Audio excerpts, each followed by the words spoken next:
does an open and flexible cloud platform that enables you to quickly build, deploy, and manage solutions across a global network of Microsoft managed data centers. Sound too good to be true?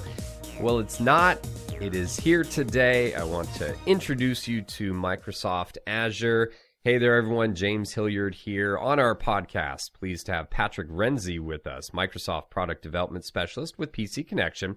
He is our go-to guy. He specializes in Microsoft Cloud, client, and server software. Patrick here to tell us about Microsoft Azure. It is a growing collection of integrated services, compute, storage, data, networking, and app, all that help you move faster, do more, and save money. So Patrick, appreciate you being on board. Everything here tied towards cloud. Let's get us all on the same page defining public, private, and hybrid cloud. Public cloud is going to be a service like Azure, where everything is hosted in a data center where you have your partitions, you have your computes, your VMs, but it's existing on the same hardware as another company's or another organization's. Now, your VMs, your partitions don't know the other ones exist. But the fact remains that they are still sitting there. Now, a lot of companies are under certain regulatory framework that can't do this. That's where the private cloud comes in. Private cloud is going to be more of a hosting partner, where you have, in that hosting partner's database or data center, you have a block of machines, a rack of servers that belong to you. You pay for just your data, your computing to exist on those. Now, there's also the hybrid that kind of bridges the gap between the two, as you would have guessed. The way that this works is for any of those non-essential computes or data that's not under these regulatory frameworks, anything you need to scale out quickly and affordably to use right then and there, that's where you're going to use the public cloud on top of your private cloud. That's where Azure comes in. It's great if you want to scale out any compute power during peak seasons. Say you have a web service, and around Valentine's Day, it gets the most traffic. So for the months of January, February, March, you're going to extend out your web services onto the public cloud because you can just pay for those 3 months. And then when you're done, you scale it back. You're no longer paying for it. And that's what's so great about Azure. Let's talk about something else that a lot of people hear about in terms of cloud, right? They hear about these cloud scenarios or services, infrastructure as a service, platform as a service, software as a service. Can businesses take advantage of all of those by being on Microsoft Azure? Going down the list, infrastructure as a service, basically, it's exactly how it sounds. Azure is going to be your virtual network, the actual storage. It's going to be your web services that everything lives on, all the hardware. That's going to be infrastructure as a service.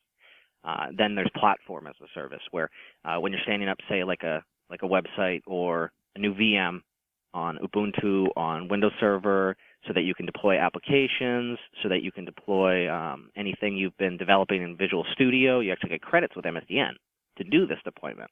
That's going to be platform as a service.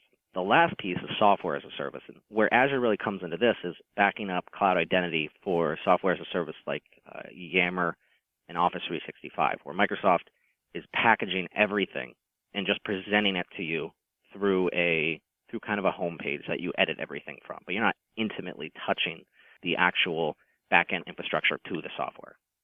Hey, Patrick, customers that have already chosen Azure, what have you heard from them of why they chose it for their public hybrid cloud?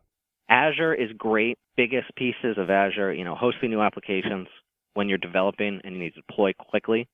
If you have applications or services that need to burst capacity, like I was saying, websites during peak seasons, where you're getting a lot more transactions, a lot more hits than you're used to for the rest of the year, instead of having to pay all this money for the whole year at this higher level, you can just pay for the period at which it's going to be a higher level, and then the rest of the year you don't have to pay for it. That's the beauty of pay as you go.